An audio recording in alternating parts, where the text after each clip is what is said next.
I am so excited to announce that the Docuseries is now available for pre-orders. Go to DanteKing.com or to Diagnosing Whiteness and Anti-Blackness.com to check it out. Go and subscribe. Get your popcorn ready for December 7th. You can also join the launch party, which will be held live through Zoom. See you there.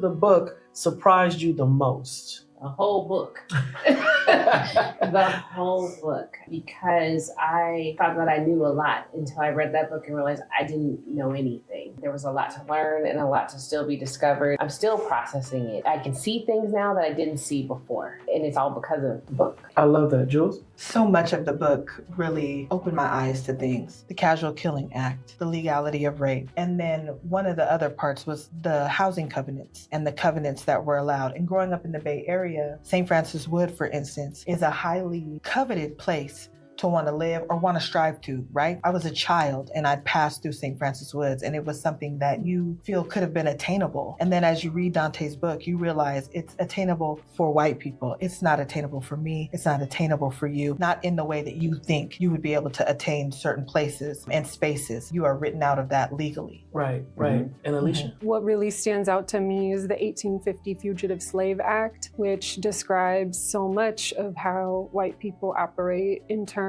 of that act deputizing all white Americans to serve as white racial police against African Americans, whether they're freed or enslaved, and getting incentivized by bounties, by slave auctions to surveil and police and criminalize Black people, and how that persists today, the obsession with it. We're free. We're not on plantations. We're not indentured servants. Well, that's We're unfortunate. not slaves. Yeah, I know. Yeah. That's such an unfortunate mindset. Again, it's rooted in low standards too, because your starting point, as it pertains to Black people and freedom, is one where people are bound, shackled in chains, being subjected to rape and pedophilia, and stuck on agricultural plantations. And so we don't necessarily consider, for example, the public health institution or, my job at Google or my job as an attorney at this law firm. We don't consider these corporation plantations where white people have benefited for centuries, and yet we still are subjects of servitude in a system that's based on feudalism. So therefore we have developed false impressions, I guess I would say, and low standards and low expectations around how we define and deal with freedom.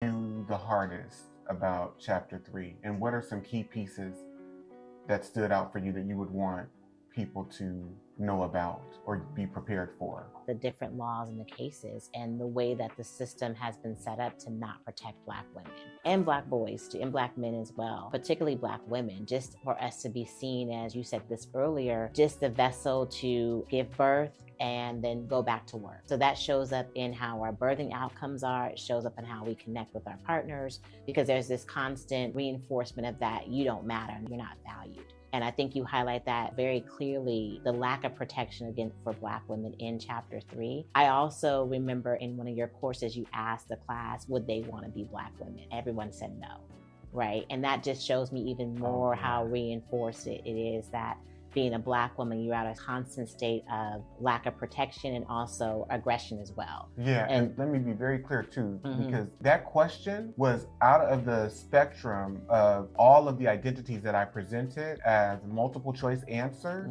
Who would you not want to be? Yeah. And 100% of the people said, I would not want to have been a Black woman. Right. I would not want to be right. a Black woman. Right. I am so excited to announce that the Docuseries is now available for pre-orders. Go to DanteKing.com or to Diagnosing Whiteness and Anti-Blackness.com to check it out. Go and subscribe. Get your popcorn ready for December 7th. You can also join the launch party, which will be held live through Zoom. See you there.